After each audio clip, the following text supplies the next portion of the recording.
What is up everyone? Hope you're doing well. Welcome back. In this video, we're covering benchmarking.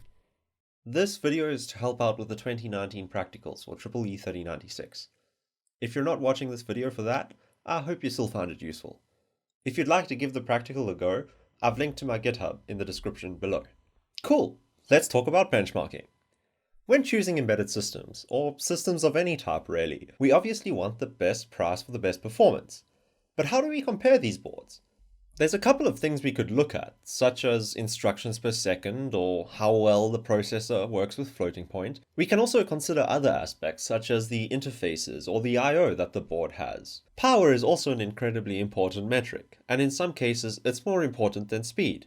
An example of this is data centers. If you have a computer running constantly, you'd save more money by running at a lower power than you would from the time you'd save by running your application faster. Naturally, cost matters too. If a client asks you to design a sports watch for under 300 Rand, you're not going to put a Raspberry Pi in it. In industry, aftermarket and tool support is also really important. Spending hours trying to set up an IDE that doesn't really work for you is a very easy way to waste time and money. When talking about processor performance, we can't really just look at clock speed anymore. Different processors have different instruction sets implemented in different ways, so we need a way to establish baselines for systems so that we can compare them. This is where benchmarking comes in. There's a pretty good video on benchmarking from TechQuickie that I've linked down in the description below. I suggest checking it out. When dealing with embedded systems specifically, there's a few benchmarks that can be run. Two popular ones that I'm aware of are the Drystone benchmark and the EDN Embedded Micro Consortium benchmarking suite.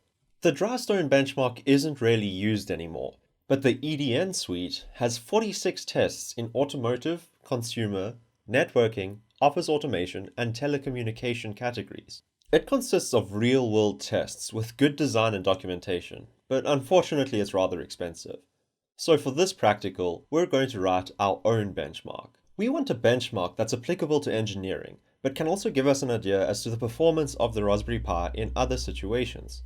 To this end, we've chosen to implement heterodyning, or at least the multiplication part of it.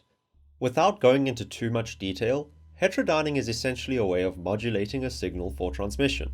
Because it uses multiplication of floats, this is a benchmark that we can easily use to try and understand how the Raspberry Pi would perform in other situations. As a quick aside, it's important to note that benchmarking the processor isn't the be-all and end-all of embedded systems choice. There are plenty of other factors when considering which system to use.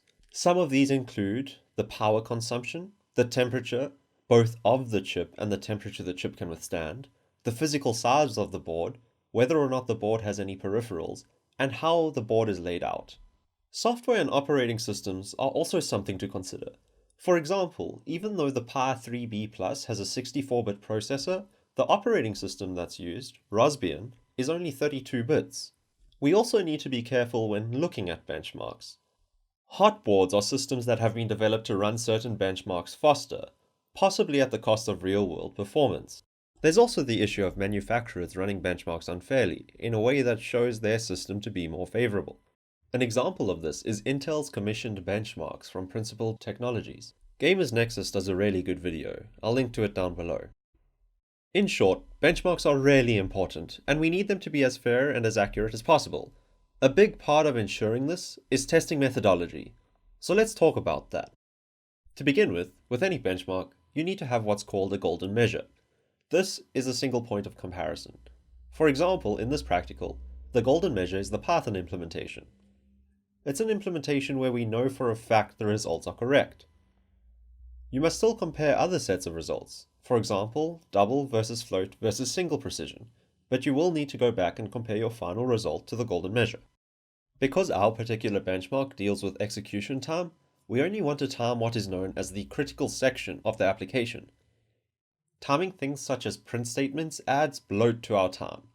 It's not the time that our program takes to print text to the screen that we care about, it's the time it takes for the actual benchmark to run. Cache warming is also an important concept. For example, if you have Google Chrome open with 37 tabs, chances are your cache is going to be filled with a lot of data relating to those tabs, and this will have a negative impact on the runtime of our benchmark. By running the application a few times, we ensure that the cache contains data relevant to our benchmark, and that gives us the best possible time of execution. So it's a good idea to run the benchmark a couple of times and take the average time of the runs as your recorded time for that benchmark. When you're running benchmarks, be sure to record everything. Every time that's run, the hardware you run on it, and how many times you run it. It's all valid and should be included in your report. Tables and graphs are a great way to convey your results. Just be sure to correctly scale them and only report on meaningful data. Something to also take note of is that it's important to be able to justify your results to the best of your ability. Including results without discussing them is a really bad idea, so be sure that all your tests are meaningful and give you data related to your experiment. When we're running benchmarks, there's a few things we can measure. The most obvious, and the most important in Practical 2, is speedup. Speedup is a measure of how much faster a program performs to an established baseline. In other words, how much faster or slower is it in comparison to your golden measure. Size matters too. Whether it's the size of the executable or the size of the board we're running the executable on, both are worth taking note of. And finally, accuracy matters as well.